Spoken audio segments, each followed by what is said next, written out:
안녕하세요. 3월 3일 오후 4시 6분입니다. 내일부터 부재자 선거가 있죠. 예, 이제 20대 대선. 어, 어제 뭐 토론회도 나왔고, 새벽에 뭐 또, 윤 씨와 안 씨가 후보 단일화 합의했다고 나오죠. 제 개인적인 사견입니다.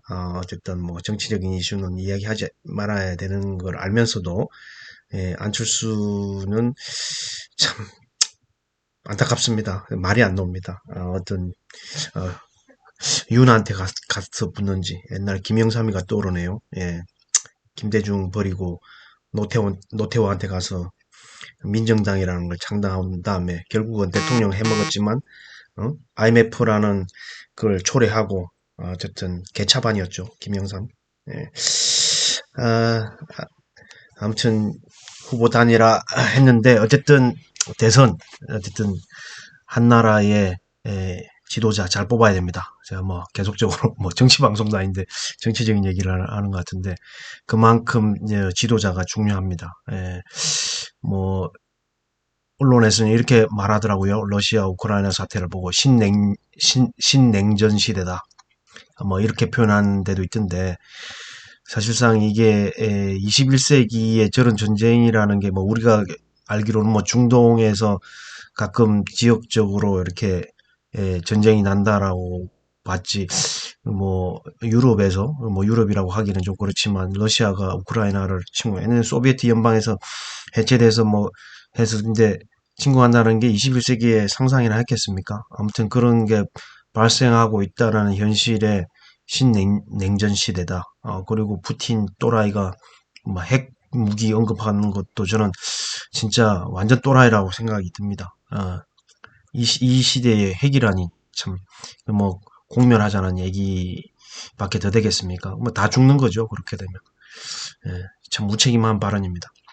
오늘의 오프닝은 제가 몰랐던 위안화의 환율을 오늘 좀 오프닝으로 잡아봤습니다. 어, 160원대 제가 환전해 놓은 게 좀 있는데 190원대까지 올라갔으니 은행에 가서 환전을 해서 코인이나 주식을 사야겠다는 생각이 문득 들더라고요. 190원까지 올라갔네요. 예.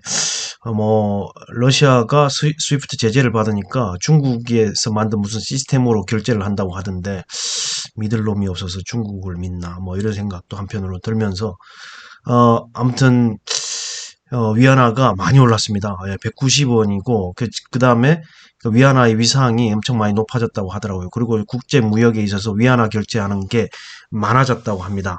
그리고 지금 미국보다 중국이 CBDC에 더 공을 많이 들이잖아요. 이번에 베이징 올림픽, 뭐 저는 보지도 않았습니다만은 베이징 올림픽에서 CBDC를 매일 뭐 20억 위안인가 뭐 이렇게 했다고 하죠. 뉴스도 봤는데 그만큼 CBDC에 공을 들이고 있고 그렇게 되면 점점 더 코인에 좀 우호적이지 않나 이런 생각이 들더라고요. 뭐 이틀 전 방송에서도 제가 말씀드렸 물론 이런 상황 자체가 원래 코인이 생긴 그 취지에 맞게 흘러가는 게 아닌가 그런 생각이 계속 든다라는 거죠. 아무튼 러시아가 전 세계의 금융 제재를 받으니까 중국의 금융 시스템을 통해서 무역 결제를 하고 그럼으로써 지금 위안화가 환율이 계속 올라가고 있다는 거예요.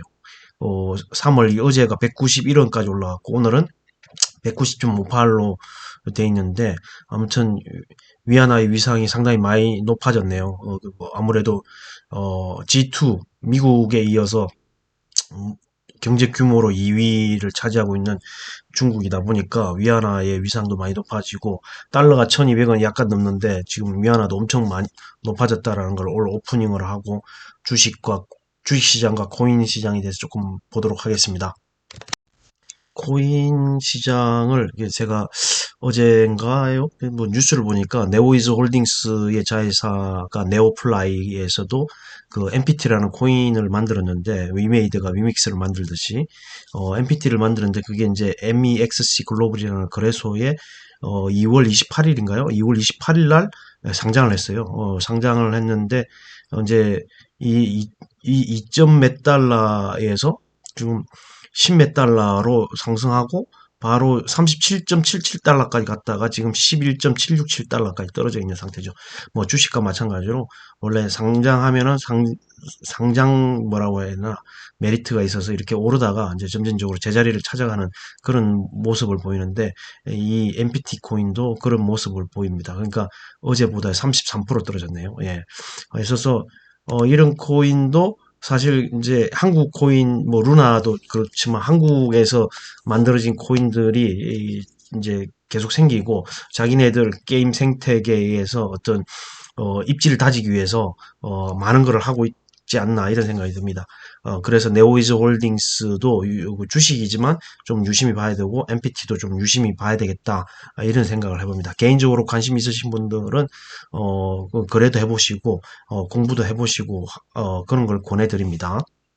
루나가 최근에 가장 많이 올랐었는데 오늘은 좀 뭐 내리고 있고요. 거의 12만 원 턱밑까지 갔었는데 아무튼 뭐 거의 코인은 요즘은 미국 그 주식 시장하고 연동하는 경향이 좀 강한 것 같습니다. 커플링 돼서 움직이는 것 같은데 아무튼 그동안에 오름폭이 있어서 약간 뭐 지금 쉬어가는 타이밍이 아닌가 그런 생각이 듭니다.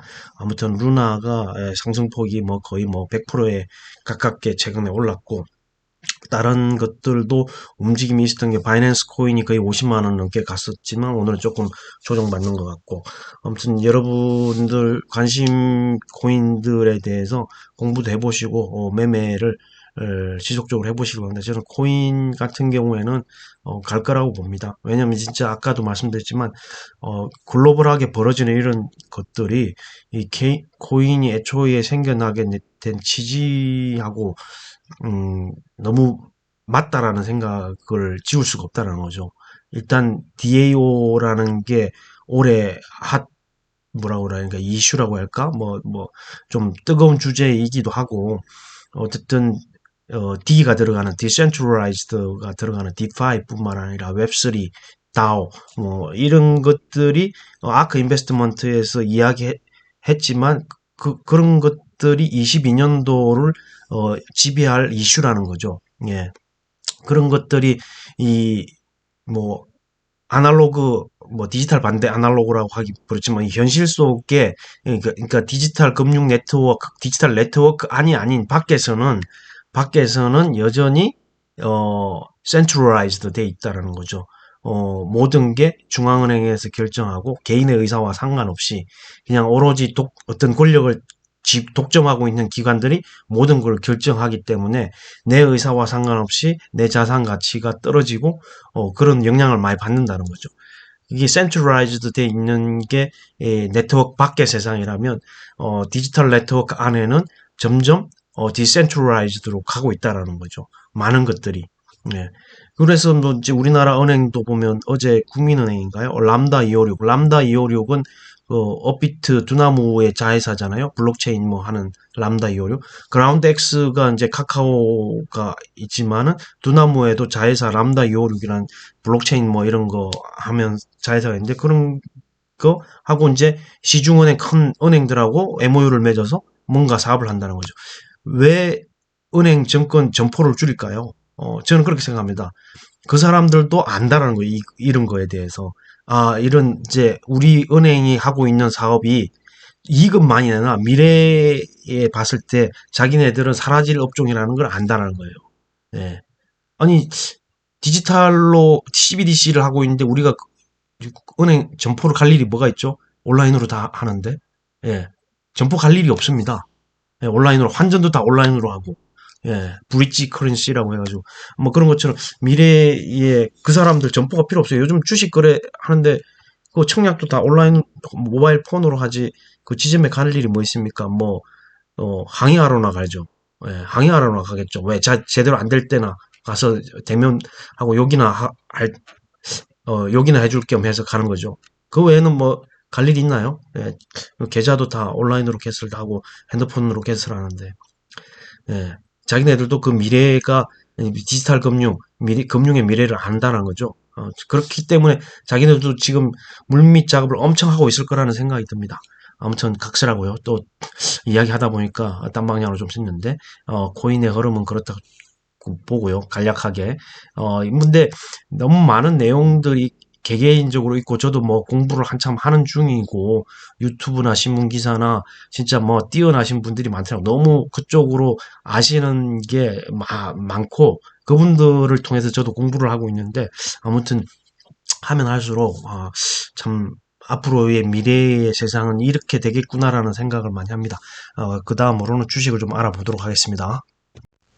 어제 그 미국의 파월 의장이 청문회에 나와가지고 한 발언 때문에 오늘 포함해서 어제 발언 때문에 오늘도 올라가지고 지금 코스피 같은 경우 나흘 정도 올랐네요. 25, 28, 3월 2일 그리고 오늘 3월 3일까지 그리고 코스닥도 나흘 정도 올랐고 지금 오늘 지수로 보면 912, 예, 뭐 얼마 만에 900을 넘었는지는 모르겠지만 하여튼 코스피, 코스닥 다 나흘째 올라가지고 상당히 뭐 흐름이 좋습니다. 계속적으로 이어가서 3월 달은 좀 여러분이나 저나 계좌가 좀 이게 풍족해졌으면 좋겠습니다. 많이 늘어났으면 좋겠다는 생각이 들고요. 중국은 양해를 하는데도 불구하고 중국은 상당히 뭐 그렇게 탄력적으로 움직이지는 않는 것 같아요. 어쨌든 중국 경제가 상당히 어려운 것 같고 미중 무역 분쟁도 계속 진행 중이고 여러 가지 환경이 중국에 우호적이지 않다라는 걸 보여주는 것 같고 이번 양해에서 내수 경기를 살리기 위한 그런 조치가 있을 거라고 전문가들은 이야기할 거라고 하더라고요. 네, 그래서 아무래도 내수 경기를 살려면 우리나라 하고 관련된 것들이 좀 수혜를 입지 않을까라는 생각합니다. 특히 뭐 화장품 모르겠어요. 얼만큼 수혜를 받을지 모르겠는데 요즘 뭐 한국 화장품이 중국에서 인기가 많이 떨어져가지고 얼마나 수혜를 받을지 모르겠지만 하여튼 중국 내수 소비 관련해서 우리나라가 수혜를 입을 만한 종목들을 찾아서 좀 미리 사놓는다면 도움이 될 것 같다는 생각이 듭니다. 아무튼 어제 바이든 대통령도 반도체에 뭐 투자하고 그다음에 인플레이션 잡겠다라는 이야기도 했고 그다음 파월 의장은 0.5bp가 아닌 0.25bp를 지지한다라는 발언 때문에 오늘 우리나라 시장이 좋았고 어제 그래서 반도체 필라델피아 반도체 지수가 어제 상당히 세게 갔죠. 3% 넘게 올랐죠. 3.37%. 그러니까 바이든 대통령이 반도체 투자해야 된다, 육성하겠다, 뭐 59 뭐였는데 숫자가 있었는데 투자하는 금액까지 이야기하면서 반도체 육성하겠다라고 해갖고 필라델피아 반도체 지수가 상당히 세게 갔고 그 바람에 오늘 우리나라도 반도체에 관련된 종목들이 흐름이 좋았죠. 그리고 오늘 뭐 특징적인 것들이 몇 가지 있습니다만은 뭐 일단 그 상위 순으로 보면은 넥슨의 김정주 이사가 물론 사장이라고 해야 되는데 만 54세? 만 54세인가 뭐 56세인가 나이로 하와이에서 갑자기 돌아가셨던데 참 안타까운 일입니다.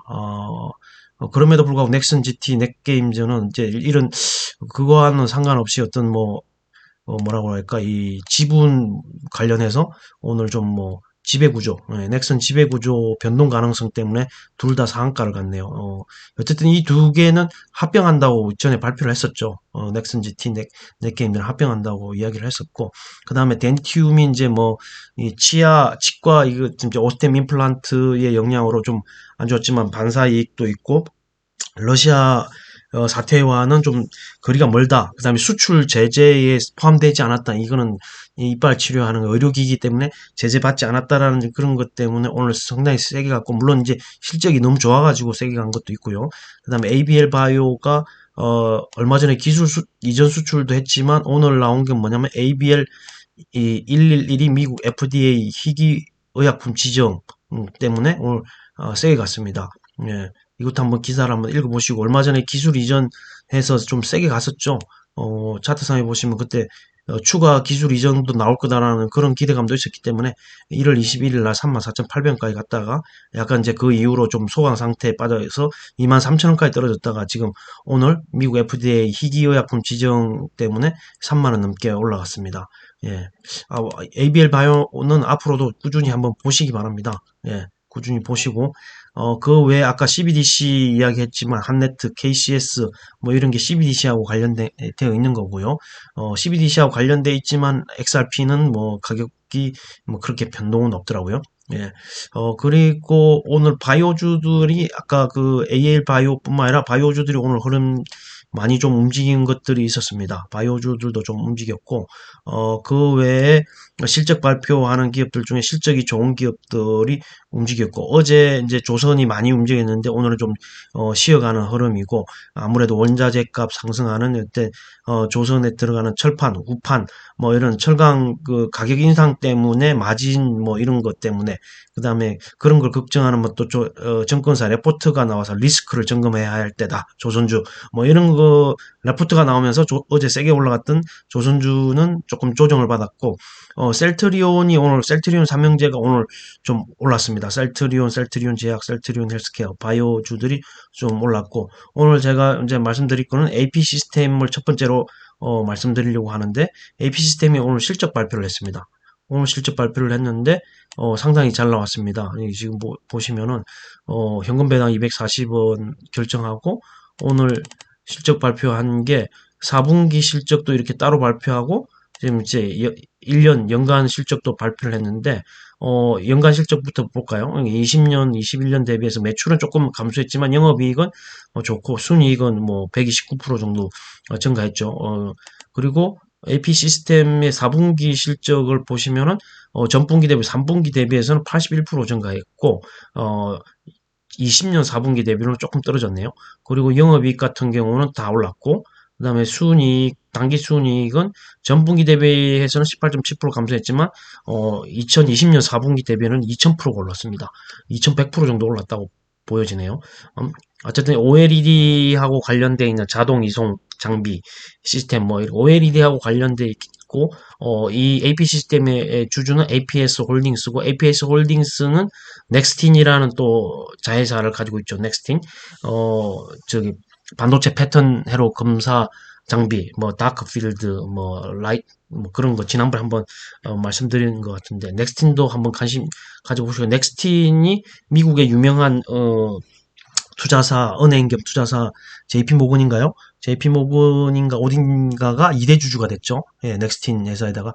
그리고 그 경쟁사라기보다는 그 글로벌하게 넥스틴이 하고 있는 그런 장비의 글로벌 1위는 KLA인데 KLA가 가지고 있는 어떤 마켓 쉐어에 조금만 가져와도 넥스틴의 주가는 엄청 갈 거라고 생각이 듭니다. 지금 뭐 5만 원대 중반에 움직이고 있지만 넥슨도 계속적으로 말씀드리지만 충분히 업사이드가 있다라고 생각이 듭니다.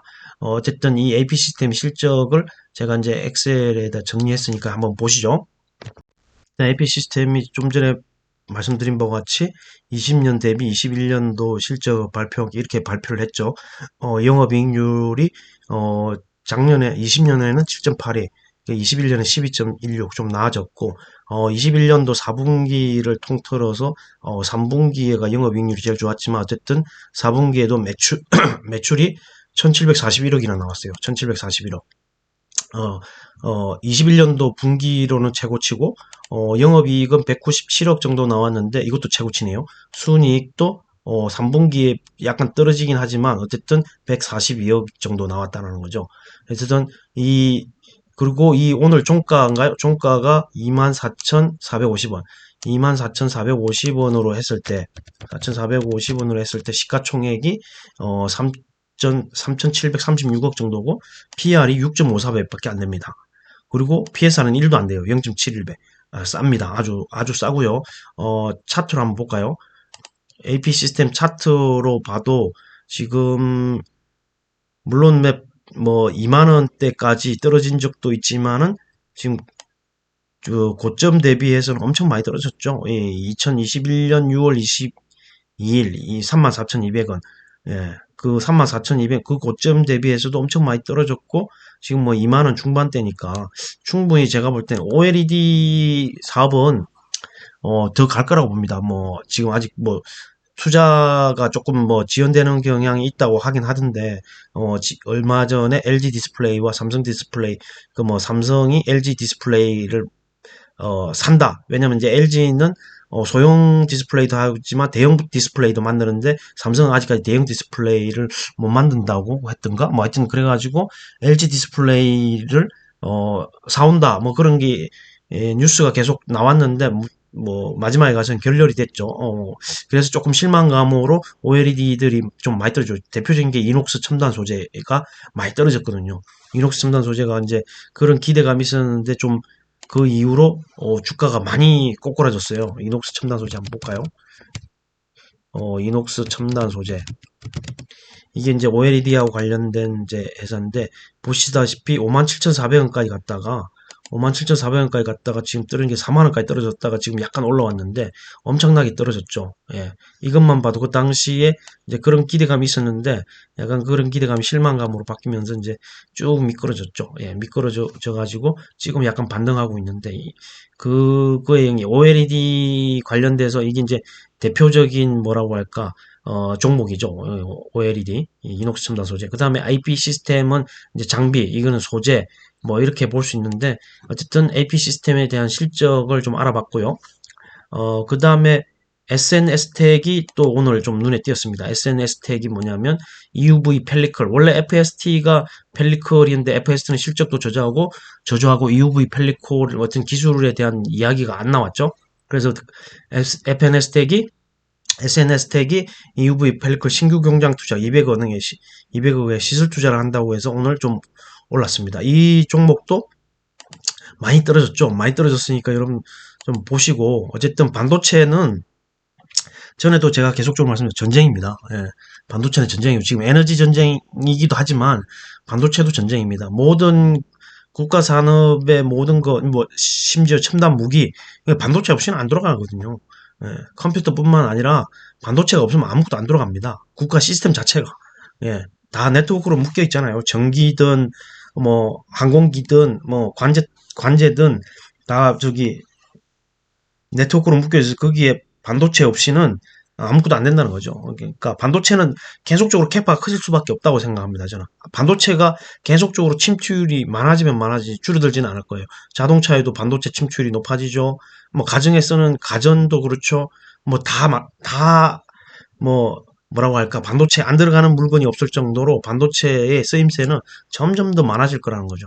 그래서 그 반도체는 계속적으로 관심을 가져야 됩니다. 그래서 FNS텍도 FNS텍, SNS텍이죠. 예, 제가 뭐 말이 헛나오네요. 어쨌든 고점 대비해서도 많이 떨어졌고 이 자리도 뭐 그렇게 높지는 않으니까 조정 받을 때 분할 매수하시면 좋을 것 같습니다. 그리고 SNS텍이 실적을 발표했는데 1월 달에 발표했네요. 여기 보시면은 어 210% 늘었다고 돼 있죠. 전년비 210% 넘다고 돼 있으니까 관심 있게 한번 보시기 바랍니다. 아까 OLED 그 AP 시스템 OLED 하면서 풍원 정밀도 한번 보시고요. 풍원 정밀도 전에 어제 말씀드렸다시피 FMM 파인 메탈 마스크 이거 관련해서 실적이 일치월장할 거라고 보고서가 있었기 때문에 그런 것도 한번 관심 있게 보시길 바랍니다. 아무튼 SNS텍 AP 시스템에 이어서 SNS텍 살펴봤고요. 그리고 오늘 상승 종목에서는 엔캠도 올랐죠. 2차전지도 오늘 좋았습니다. 2차전지주 관련도 좋았고 LG 이노텍도 오늘 뭐 반도체 이야기가 나오면서 많이 올랐죠. 34만 5천 원. 이게 32만 원까지 떨어졌었거든요. 어제인가요? 어제가 32만 원까지 떨어졌었는데 제가 어제 32만원에 한 주를 또 추매를 했기 때문에, 예, 32만원까지 떨어졌죠. 예, 떨어졌다가 지금 오늘 바로 올라왔고, 사실 LX 세미콘도 어제 사고 싶었으나, 가격이 안 맞아서, 물론 뭐, 좀 더 싸게 사려고 하다가, 못 산 거고, LX 세미콘, LG이노텍, 뭐, 이런 종목들, 반도체 관련돼 있는 종목들도, 어제는 좀 내렸지만, 오늘은 뭐, 바로 반전했죠. 미국 바이든 대통령이 한마디에. 예, 그래서, 셀트리온 삼형제 아까 말씀드렸고, DKT도 이제 5G 케이블하고 관련돼 있는데, 이 회사도 실적이 잘 나왔고, 잘 나왔기 때문에 오늘 움직임이 좋았습니다. 아무튼 DKT도 한번 관심 있으시면 실적도 체크해 보시고 거래를 해 보시는 건 나쁘지 않겠습니다. 지오 엘리멘트 GMBS 엔지니어링과 같이 항상 언급하는 건데 이것도 반도체 셀트리온 삼명제는 다 좋았다고 그랬고요. 건설주 관련된 것도 그런 거고 전반적으로 고루고루 좀 괜찮았던 것 같아요. 아까 CBDC 이야기했고 KCT 지금 CBDC 또 지금 보니까 저기 미국, 중국, EU 이쪽에서 CBDC 관련된 뭐 속도를 낸다고 했나? 뭐 그런 얘기가 있었던 것 같습니다. 여기 보니까 미중 EU CBDC 논의 속도 중국은 22년도 도입 가능성. 그러니까 지금 베이징 올림픽 때 지난번에 작년인가 재작년에 심천에서 테스트하고 또 베이징 올림픽 때도 테스트하고 중국은 아마 이 CBDC 관련해서는 거의 선두라고 보여지는 거죠. 어쨌든 미국도 연구하고 우리나라도 한국은행에서 그라운드 X 하고 해서 지금 여러 가지 실험을 하고 있죠. 예. 그래서 언젠가는 뭐 CBDC로 갈 거라는 겁니다. CBDC로 간다고 하면은 이제 아까 말씀드렸다시피 다 온라인으로 결제 이루어지기 때문에 은행이 필요가 없을 거예요. 예. 은행이 필요 없다기보다는 영업 점포가 거의 몇 군데 없어도 된다는 거죠. 다 온라인으로 하니까. 예. 예. 문제가 생기면 이제 뭐 해결하러 간다라는 그런 거 빼고는 사실, 문제가 있다고 하더라도 그런 거는 또 온라인으로 해결을 할 수 있으니까. 예. 그래서 해킹이 참 중요한 것 같아요. 예. 그래서 해킹, 보안주가 상당히 중요해질 거다, 미래에. 아직까지 우리나라는 보안에 대해서 그렇게 옛날부터 우리나라는 보니까 그 소프트웨어를 공짜로 쓰는 버릇이 있어가지고 유료라는 거에 대한 그런 게 있기 때문에 여전히 그 보안에 대한 이런 게 좀 인식이 약하긴 한데 미국 같은 경우에는 보안에 쓰는 돈이 엄청나거든요. 팔로알토라는 그 회사뿐만 아니라 보안에 쓰는 그 회사의 어떤 지출 비용이 상당하다는 겁니다. 그 이제 코인도 블록체인 네트워크니까 보안에 상당히 신경 써요. 개인 지갑이라든가 지금 뭐 아까 CBDC도 그렇고 그래서 보안주는 계속적으로 관심을 받을 수 있는 섹터가 아닌가 그런 생각입니다. 그래서 보안주도 여러분 미국 주식이든 한국 주식이든 좀 조정받을 때 사모아 가셔라. 이게 보안주는 장기 투자가 필요하다. 왜냐하면 우리나라는 아직 인식이 그걸 돈 주고 해야 된다는 인식이 너무 약하고 그거에 대한 지출 비용을 크게 안 본다는 거죠. 보안주에 대한 지출 비용을. 예. 외국은 미국은 안 그렇습니다. 소프트웨어 업체들이 강한 이유가 있죠. 미국 같은 경우에는. 그리고 오늘 뭐 해운주도 좋았습니다. HMM이라든가 페노션이라든가. 그래서 해운주 말할 때 저는 항상 TK 케미칼을 언급하는데 TK 케미칼 주가도 많이 떨어져 있는 상태이기 때문에 또 그것도 한번 살펴보시고 원전 관련주도 오늘 괜찮았고 자동차 관련주도 괜찮았죠. 어제 현대기아차에서 CEO 무슨 데이라고 해서 발표를 했죠. 그 향후 계획을 발표하면서 뭐 전기차를 몇 종 만들겠다, 뭐 이런 몇 년도까지 몇 종을 내놓겠다, 뭐 이런 식으로 해가지고 오늘 그래서 그 아까 상위 종목의 탑에 있는 그 이지트로닉스인가요? 이게 뭐 1월 달에 상장했나? 상장된 지 얼마 안 됐는데 이게 상한가를 갔죠. 예. 상당히 많이 떨어졌다고 오늘 갑자기 대체적으로 신규 상장주의 뭐 전형적인 패턴인데 보시면은 상장했다가 3만 원 찍고 거의 14,000원이 한 공모가 정도까지 내려오지 않았을까라는 생각이 들어요. 그래서 이지토로닉스는 한 주말에 IR북이 있기 때문에 그 IR북을 보면서 이 회사가 뭐 하는 회사인가 이제 전력 변환기 컨버터 뭐 이런 건데 전기차에 자주 쓰이는 필수품이라고 할 수 있는 이런 거 뭐 이런 거 근데 제조사가 많죠. 근데 이제 현대차 어제 발표한 이후로 이게 부각이 돼서 이제 오늘 상한가까지 갔는데 주말경에 이지트로닉스에 대해서 IR부 보면서 한번 공부를 해보겠습니다. 예. 그리고 오늘 제가 추가적으로 실적 발표한 기업에 대해서 알아볼 게 뭐 여러 가지가 있는데 시간이 길어지니까 오늘 이녹스하고 후성 대덕전자는 심택하고 비슷하니까 이녹스를 제가 이제 한번 살펴보도록 하겠습니다. 이녹스가 너무 많이 떨어졌어요. 이녹스가 여러분 이녹스 첨단 소재 아까 제가 한번 OLED 소재 관련해서 그 대표 종목으로 말씀드렸고 전에도 말씀드렸지만 이녹스가 자회사 중에 상장되어 있는 게 이제 알톤 스포츠 자전거 관련된 회사가 있고 비상장 회사 중에 실리콘 언급제 하는 HRS라는 회사를 가지고 있고 그 외에 여러 가지 이제 회사들이 있긴 한데 이 회사의 주가를 보면은 차트를 보면은 엄청 많이 떨어졌어요.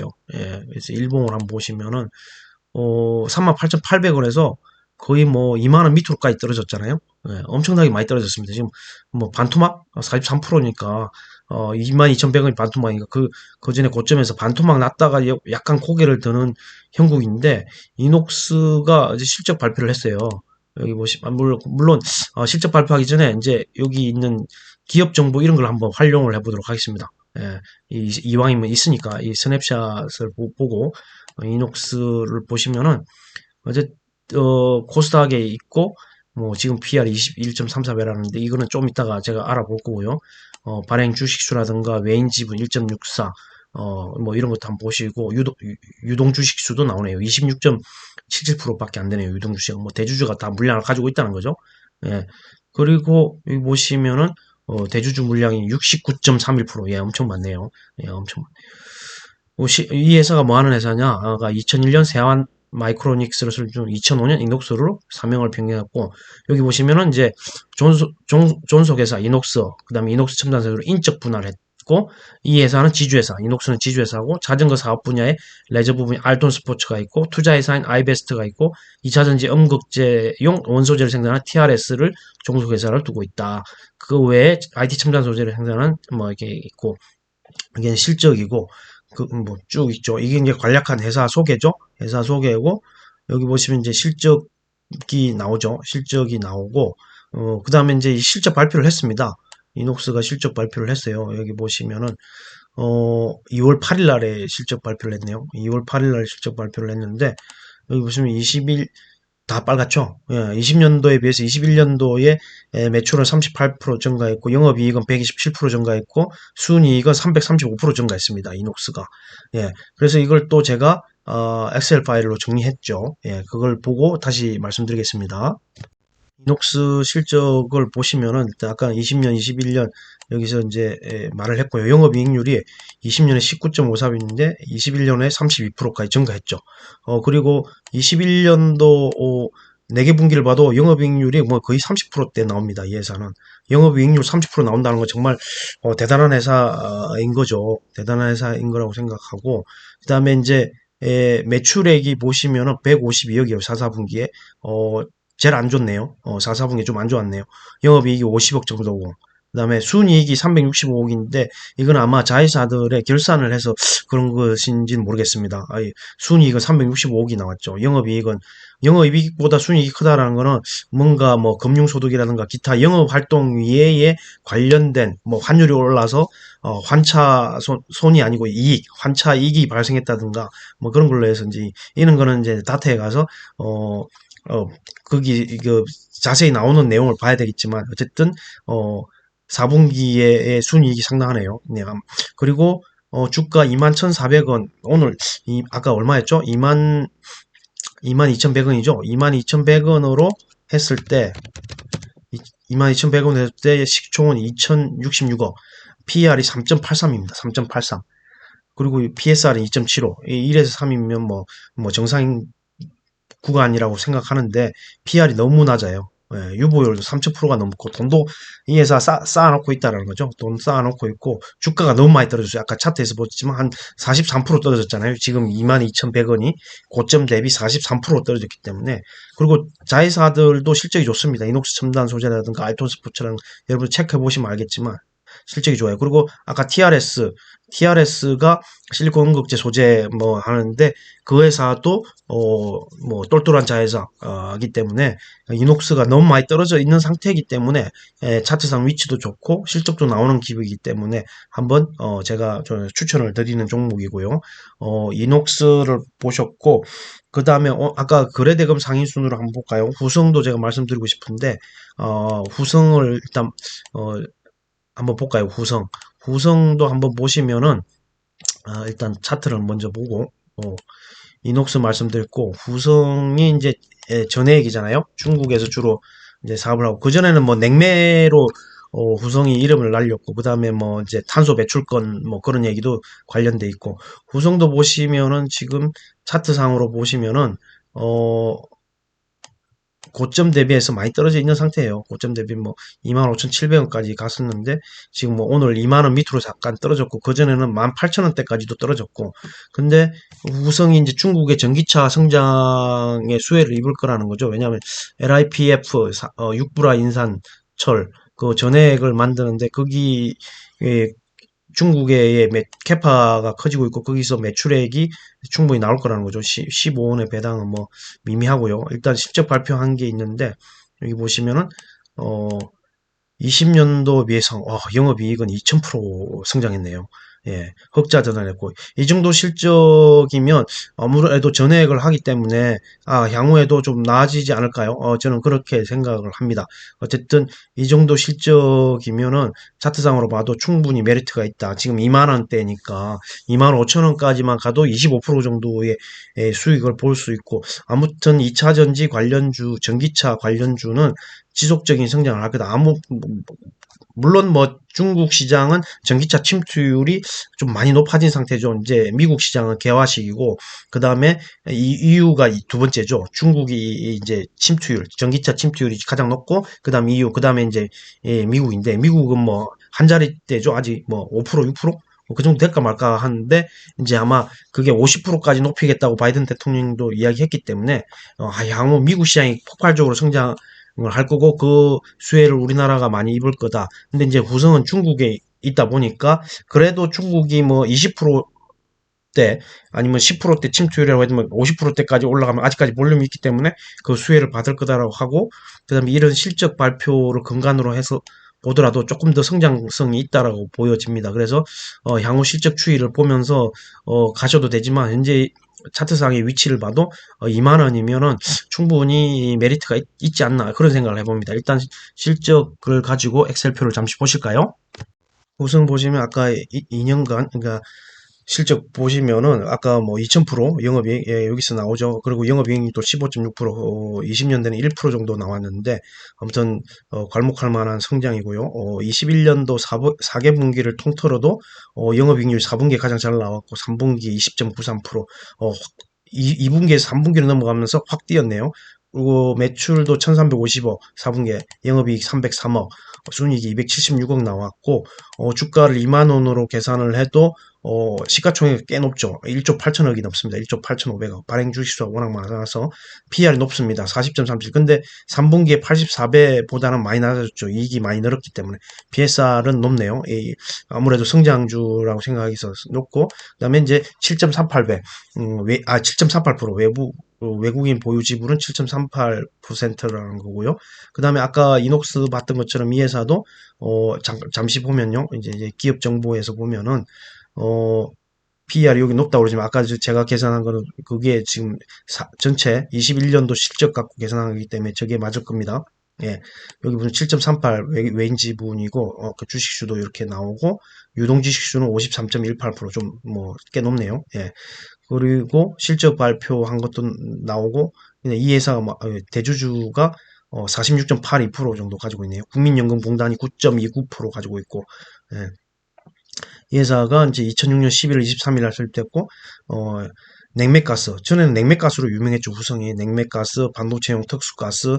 반도체용 특수가스로 얼마 전에 워닝 머티리얼즈가 좀 올랐죠. 이게 우크라이나가 네온가스를 70%, 뭐, 70%인가? 생산한다고 그래서 특수가스가 뭐 SK 머티리얼즈도 있었나? 모르겠는데, 그건 이제 상폐가 돼서 SK로 합병이 됐고, 이제 워닝 머티리얼즈가 이제 상장된 종목에서 수혜를 입을 거다라고 해서 좀 많이 최근에 올랐고 그런 반도체용 특수가스, 2차 전지 전해질 소재, 육브라 인산철을 국내에서 유일하게 전문적으로 제조, 판매하는 업체이다. 그리고 동산 후성 폴란드 유한회사를 비롯해서 5개 연결 대상 종속 회사를 가지고 있고 기업 집단 후성그룹에 속해 있다. 뭐 이렇게 나오죠. 여기 보면 반도체 미세화 3D 공 반도체하고도 관련돼 있고 2차 전지하고도 관련돼 있고 그다음에 냉매가스 여기 이런 것도 관련돼 있기 때문에 그리고 환경 규제 그러니까 탄소 배출권 이거하고도 좀 관련이 돼 있죠. 예. 그래서 구성도 좀 보시라. 그다음에 저 위치상으로는 뭐 높지 않다. 아까 PER이 40배 정도 나왔는데 성장주로서는 뭐 그렇게 높지는 않다라고 생각이 듭니다. 저는 2만 원이면 2만 5천 원 정도까지는 충분히 갈 수 있다고 보고요. 매출액이 이 정도 영업이익이면 뭐 2018년보다 높죠. 예, 상당히 잘 나올 거라고 생각이 듭니다. 앞으로 향후 실적도 잘 나올 거라고 보기 때문에 구성도 오늘 한번 추천해 드리고요. 끝으로 대덕전자만 보고 오늘 마치겠습니다. 다른 것도 많이 있는데 시간이 없으니까 대덕전자는 심택하고 거의 유사합니다. 예, 대덕전자 한번 보고 마치겠습니다.